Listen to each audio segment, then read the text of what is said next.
Maria, Air Vice Marshal Maria Byford, it's very good to have you with us this afternoon. Good afternoon, Professor. And so I'm Craig Marsh. I'm the head of the College of Business at the University of Lincoln. And Maria, perhaps we could just kick off with allowing you just to introduce yourself briefly. Yeah, of course. So Air Vice Marshal Maria Byford, I am Chief of Staff Personnel and the Air Secretary for Headquarters Air Command. That's great, thank you so much. And our subject is this afternoon is leading cultural change. And we have 20 minutes to unpick that a little bit. And I wonder if we could perhaps start by just inviting you to give your definition, if you like, your working definition of culture, and why you think this question of culture change is an important one for leaders to be considering in the Air Force. Yeah, sure. So culture to me is really what the organisation believes about itself. It's its personality, it's its vision, its understanding of itself. And I think this is quite an interesting question for the Air Force, because when I started thinking about how I would describe the Air Force as an organisation, you can kind of come across quite a few stumbling blocks, because is the Air Force the people who work in the Headquarters Air Command and the supporting stations, or is it anyone who wears this uniform? So is it our regulars and our reserve component? But then it also includes our civil servants that work alongside us and our industry partners who support us. And then it also includes our families and the families of all those other people that work with us. But then it also includes our veteran community. So it starts getting bigger and bigger and bigger. And I think, then I sort of think, well, we're all cohered together because we believe in our mission. So we believe in the defence of the nation and projecting air power. And I think, that's all wrapped up. Our history, as well as our future vision, are all parts of the piece, to me, that contribute towards our culture. So it's kind of where we've come from, but also where we're going to. So, right. Quite complex, if you like. No, so there's a lot in what you've said there. So the culture is almost like the personality, if you like, in your sort of short definition of the RAF, and then it leads you almost into a thought about what does it include? What is the person of the RAF, and the position you're taking on that is a very inclusive one. So it includes all of essentially the stakeholders or the communities that the RAF touches. It's not necessarily just those who wear the uniform, and that sort of leads you to think about actually what binds us is that mission that we have. That's the sort of binding force. Is that right? And that presumably has a lot of effect, therefore, on the culture of the organisation. Is that so? That's where your thinking is taking you to. Yeah, no, I think so, very much. So we look at the RAF strategy as the thing that gives us a handrail, if you like, for how we shape the Air Force. So succeeding on operations, building a workforce fit for the future, supporting our people, generating a next generation Air Force. All those sort of things are the, if you like, the key tenets of the strategy that we're working together.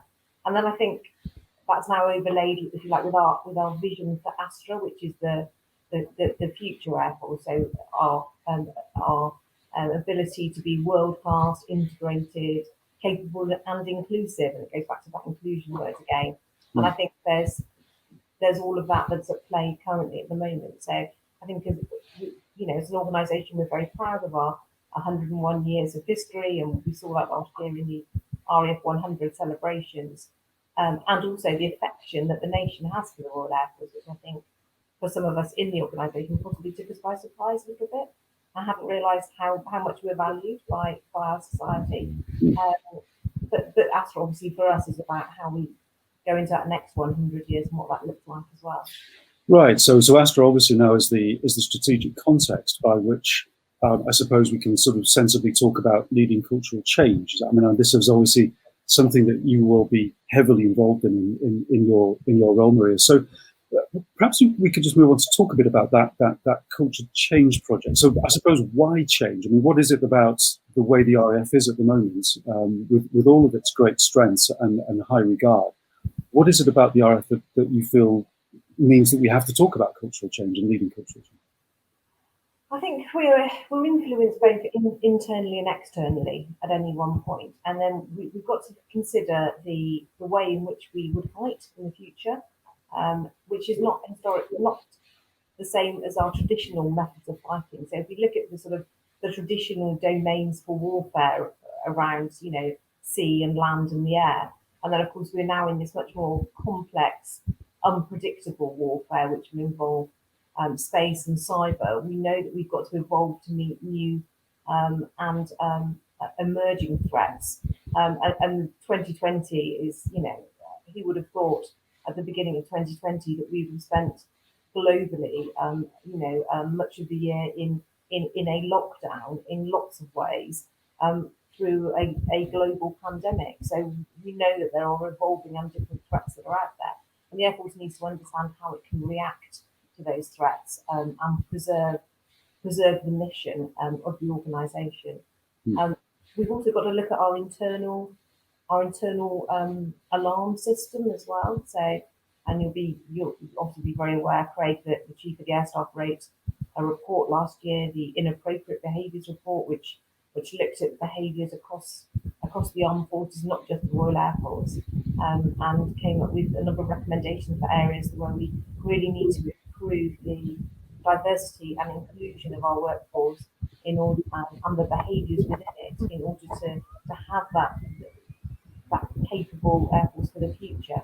So, those are, for me, that was one of the red lights that was flashing on our dashboard that said, there's something not right here. We've got to do something to change the organisation. Right. We're working on that very much at the moment. So I would like to come back to that, because obviously it's a really central point in the culture change project, as I'm aware of. And so that you've identified some of the strategic changes that are going on around the Air Force that are driving the process of strategic change inside. To what extent, if we can stay at the sort of general level of culture change for the moment, I mean, are you able to make the link between the culture change aspect of the RAF, and in particular the issue of improving diversity and inclusion, and the overall strategic gain? Because for an outsider, it's not entirely obvious how those two things sort of map together, if you like. Why culture change? Why is it important when you've got such big strategic things to think about? I suppose if I keep in my own lane, so if I talk about people, and a really good example would be, without truly inclusive policies, we can't exploit the best of the talents of our people. And a really good example would be when I joined the Air Force 30 years ago. I couldn't have stayed in the Air Force and been a working mother. I wasn't allowed to have a family. So our policies around that have changed, and that was a big cultural change for the Air Force and for Defence as an organisation, to allow women to stay in the organisation after having children. But it as a result, it has enhanced the Air Force in terms of its diversity of thought, diversity of approaches, almost certainly changed the culture of the organisation over those last 25 years or so, since the policy changes were made. And we've got lots of other areas where, we've really got to dig into those policies that we have had and understand if they are really, truly valid for, going into the future. Another example would be women in close ground combat, which, as we know, was opened up for the Air Force for all women to all roles 2 years ago. And we're actually, interestingly, in my inbox today was an email telling me we've had our first 2 female regiment officers pass out from the junior regiment officers course, and have been faces of their first assignments. We know we had a female gunner who passed out last year. So these are really big advances that will actually contribute to that diverse mix of our force going forwards. Fantastic. So, and actually, those are interesting symbolic moments, aren't they, in terms of mapping a cultural shift where something like that happens. So, you can point to that, and so there's something that really shows the kind of change that you've made, and that's important from a leadership perspective, I think, isn't it? That's to be able to highlight those and show the progress that you're making in terms of a cultural change. So those historical examples are quite interesting, aren't they? So they're saying that actually there would have been a point where that was kind of considered to be normal. Now it absolutely isn't.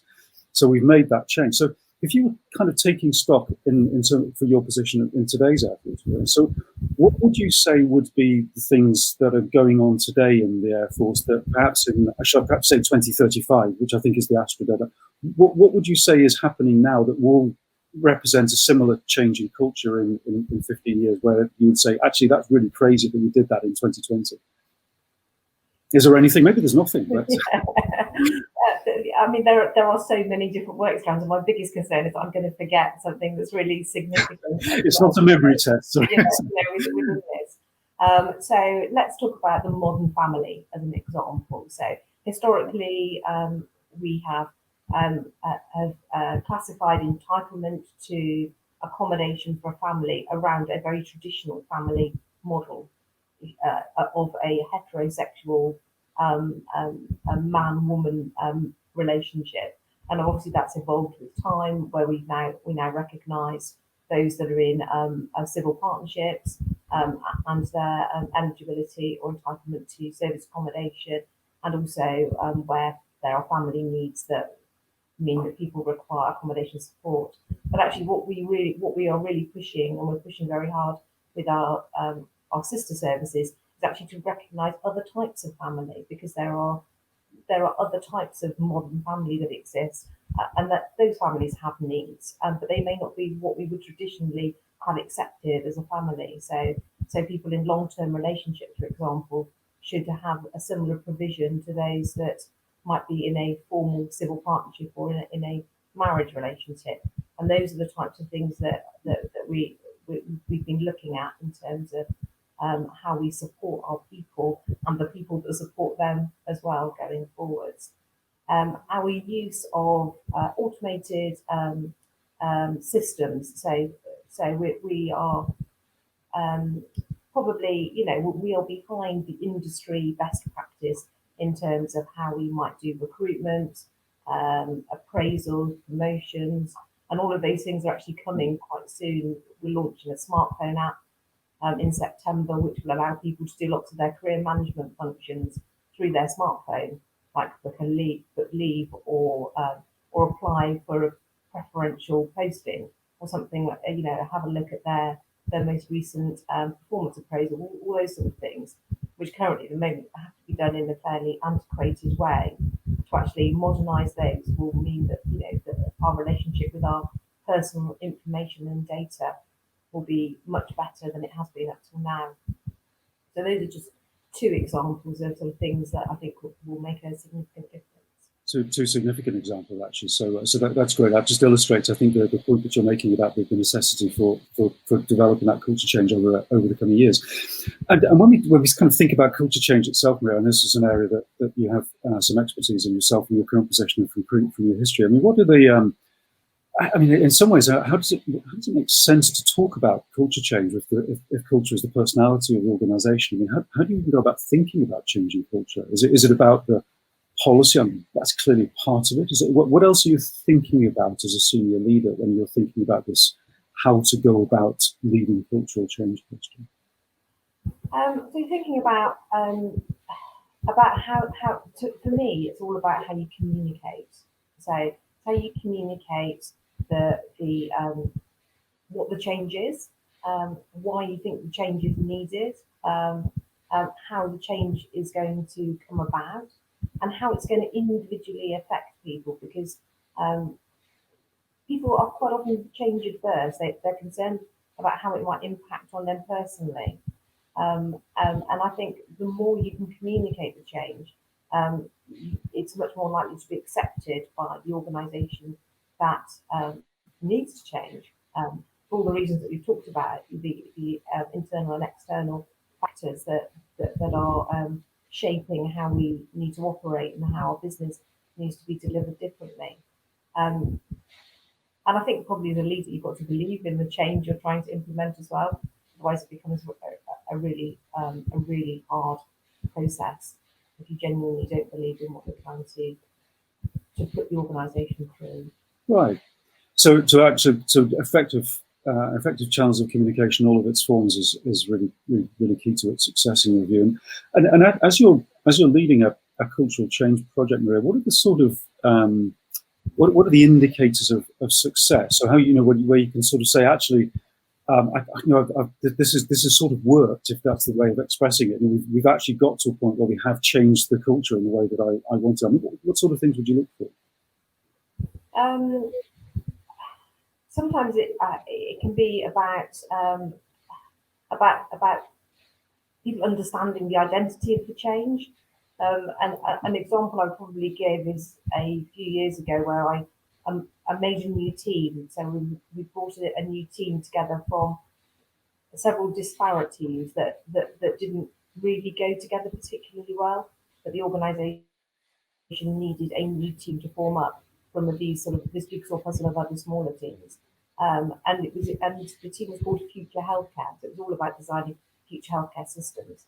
And initially, the team didn't recognise the identity of the new team at all. They saw themselves in their own smaller teams, but not part of the team as a whole. And there was a few months into the evolution of the new team where I was walking past someone answering the phone who answered the phone with "Hello, Future Healthcare," and I realised that actually they identified as part of that new team and actually became a really strong team because people began to identify with the purpose and the vision of that team, and they dropped their old identities.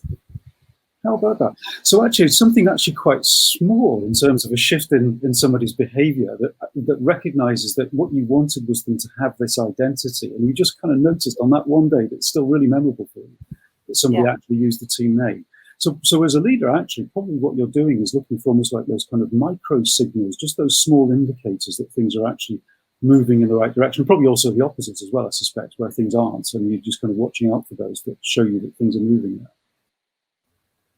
Yeah, and I mean, there are other things. Obviously, we use climate assessments and employee engagement surveys, and we're very live to this at the moment because the working practices that we've been forced to adopt this year have made a really significant cultural change to the way this headquarters operates.